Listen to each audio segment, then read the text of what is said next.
And hello, fabulous AP students. This is your favorite teacher, Mr. Jacobson. I am excited to be with you today. Today, we're going to talk about politics and regional interests. We talked about Jefferson and the era of Jefferson as president, the Louisiana Purchase. Now we're going to look at some of the aftermath of all this. Well, what are some of the effects because of especially Louisiana Purchase and all the other different things that are going on in America? We're not going to talk so much about Madison. We're going to focus this webcast on James Monroe. So let us begin.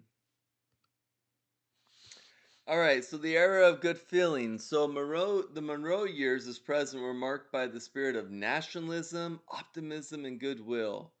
The Federalist Party had nearly faded into oblivion, and the Democratic Republicans dominated politically. However, divisions within the Democratic Republican Party became worse.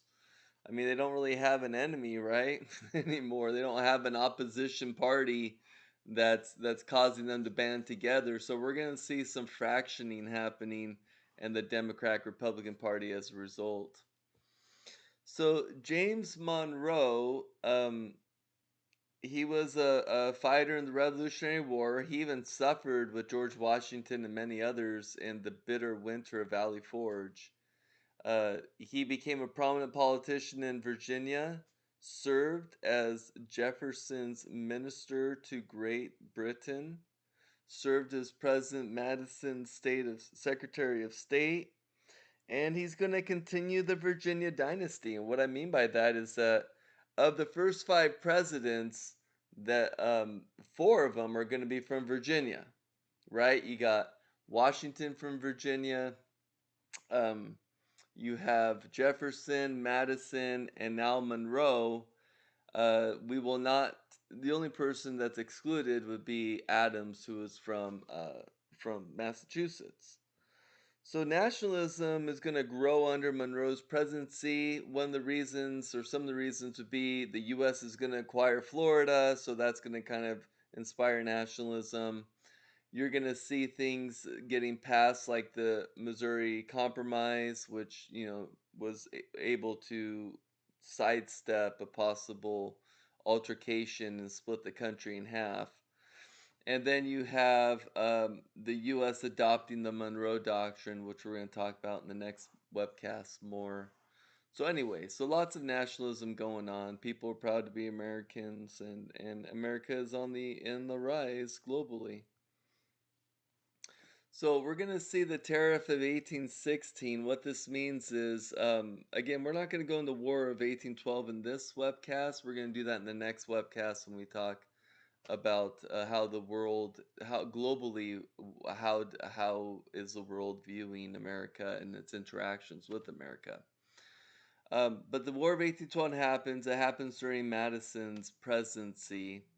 But what does this mean here? So during the war, manufacturers erected many factories to supply goods that previously had been imported from Britain. So as Britain is now fighting America in the War of 1812, there's going to be less reliance on Britain goods, and America is going to start relying on their own. Now, in peacetime, Congress is going to, this is after the war, Congress is going to decide to raise the tariffs for the express purpose of protecting U.S. manufacturers from foreign competition, rather than simply raising revenue. So, tariffs are usually used by Congress to get some money so they can fund their government. Okay? Instead, they're going to raise tariffs because they're trying to protect the American manufacturers so that people are buying American and that the market isn't getting flooded by all these foreign goods. So it's America first. That's the sense of nationalism going on here. And this isn't a new idea. This is something called protective tariffs. And this was an idea by Alexander Hamilton back in 1791, as you can see here if you'd like to read that. Henry Clay is also going to have an economic protective system. One, he's going to have protective tariffs. He's also going to say, hey, we need a national bank. And if you remember, there was a charter for the first national bank, and that was the brainchild of Hamilton. However, that charter was up in 1811, and so America's going to be like, we need a national bank. And the reason why they want that national bank is because with the national bank, you can do a few things, such as um, you can have an economy running smoothly with its own national currency. You can adjust inflation. Um, I mean, there's some goods and bads to having a national bank. Unfortunately, this national bank isn't going to go so well for them with by 1819, which we'll talk about. Also, s- ideas were being floated about we need to start spending money on roads and bridges and construction for infrastructure. So Henry Clay also wanted to prioritize that. So Monroe and Madison objected that the Constitution did not explicitly provide for road building and canal building projects. Thus, Monroe consistently vetoed acts from Congress providing funds for the internal improvements, thus leaving it to the individual states to have to fix their own roads and bridges, etc. So we're gonna have the Panic of 1819, and the reason why that's gonna happen is because the Second Bank of the United States is gonna start tightening credit in an effort to control inflation, and that's gonna throw things out of whack. So as a result, we're gonna see many state banks that are gonna close. We're gonna see bankruptcies increasing, and we're gonna see a higher rate of people going to debtor's prison. So, depression is going to hit the hardest in the western frontier due to land speculation, people trying to buy up land and try to, make a name and opportunity for themselves in the frontier. And in the West, economic crisis are going to start changing things. For one thing, many voters are going to change their political outlooks. They're also going to start calling for land reform, and they're also going to say, down with the national bank and forget all these debtor prisons. It's not fair. Um, so anyway, so the West especially is starting to kind of get changed by all this panic from the depression of that area. So we're also going to see causes in westward expansion happening. Several factors are going to combine to stimulate rapid growth along the western border during the presidency of Madison and Monroe. For one thing, we're going to have land acquisition happening during this time. So, I mean, we had the Louisiana Purchase under Jefferson, right? So under Madison and Monroe, we're gonna have more land acquisition happening. There's gonna be some battles won, military battles won in Indiana, and by General William Henry Harrison. And Florida is gonna get. We're gonna have some pretty significant wins in Florida, which will eventually lead to its emancipation from the Spanish, and they will come into the Union of America, and Andrew Jackson will be a big part of that as well.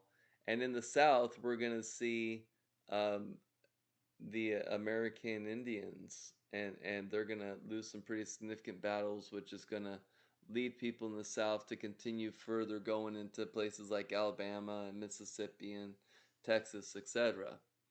So we're going to also see economic pressures happening as a result. There was embargoes that were done during the War of 1812, which is going to cause people to seek a better life across the Appalachian Mountains.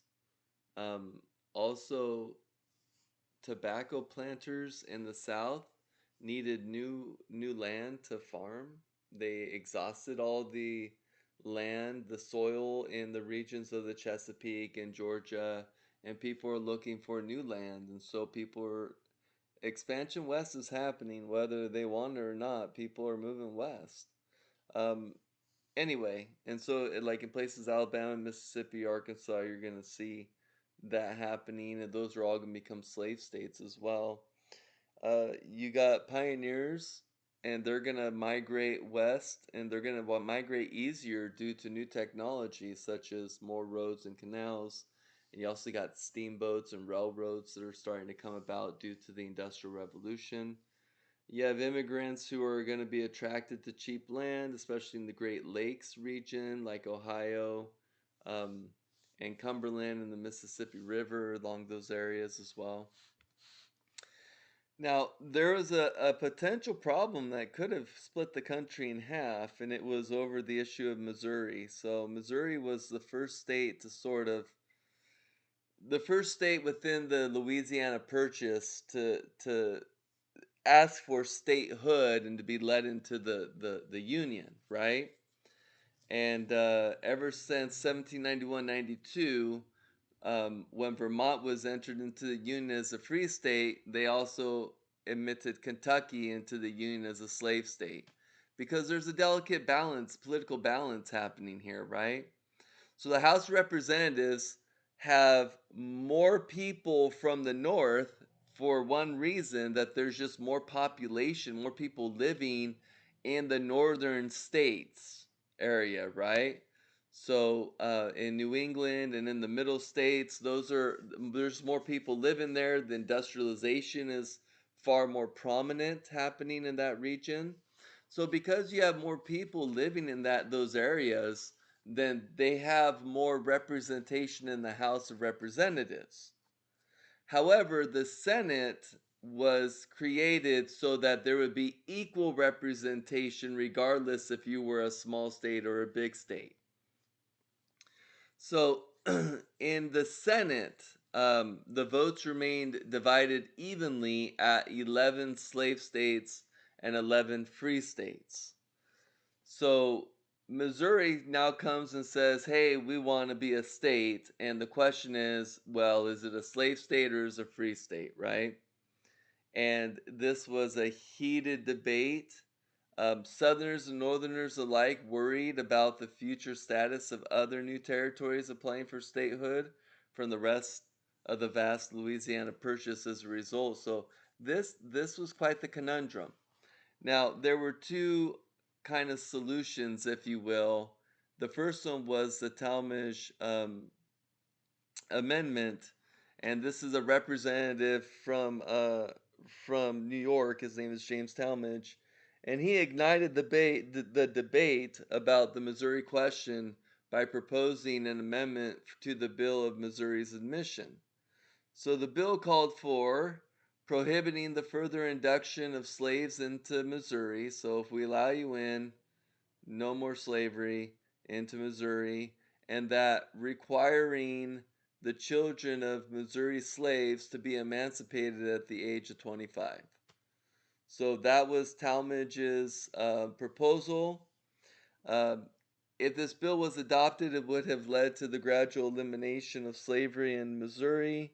The amendment was defeated by the Senate, obviously, because, again, half of the South is not going to be for that. In fact, it even enraged them because they saw it as now the North is trying to completely abolish slavery in general, which that is their economic system. So it led to a big issue. Now Clay's proposal becomes what we call the Missouri Compromise, and it's a series of bills that he proposed to pass. Okay, so the first thing he said was, "All right, first thing we'll do is we'll admit Missouri as a slaveholding state." Now that was a concern because if you do that, then now you have 12 states that are slaveholding and 11 states that are free states. And that gives power to the South more. So they didn't want to do that. So then Clay said, okay, so we'll admit Missouri as a slaveholding state, and then we'll also admit Maine as a free state. So now the balance is still intact. You got the 12 and you got the 12, right? So, um, so that was good, but then he also said, all right, and then we will prohibit slavery in the rest of Louisiana Territory north of the latitude line 36 degree and 30. So that what became the Missouri Compromise. Both houses passed the bill, and in March of 1820, this became known as the Missouri Compromise. So if you look here, this is the line, the latitude line, the 3630. So as you can see, here's Missouri. So Missouri would be a slaveholding state. Maine would become a free state. The balance is still intact. And then from this point on, no other state north of this line can be admitted into being a slave state. So all these other whatever territories or slaves that or whatever territories and states from those territories that emerge out of this region, they would have to be free states. However, places like Oklahoma and eventually we would call like Arizona or New Mexico, those could potentially be slave states. So the aftermath of the Missouri Compromise: one, um, feelings towards the slavery issue subsided. It could have exploded into a massive keg moment, but it was a compromise, and people were fine with the compromise, and it sort of simmered things down. The Missouri Compromise preserved sectional balance for more than 30 years and provided time for the nation to continue maturing. And after this political crisis, Americans were torn between the feelings of nationalism, loyalty to the Union on the one hand, and feelings of sectionalism, which is loyalty to one's own region on the other hand. And it's this tearing between Union loyalty and sectionalism that's eventually going to lead to the Civil War. At least one of the factors, the Civil War. So, anyway, go ahead and write your summary and we'll discuss it when we return. Thanks.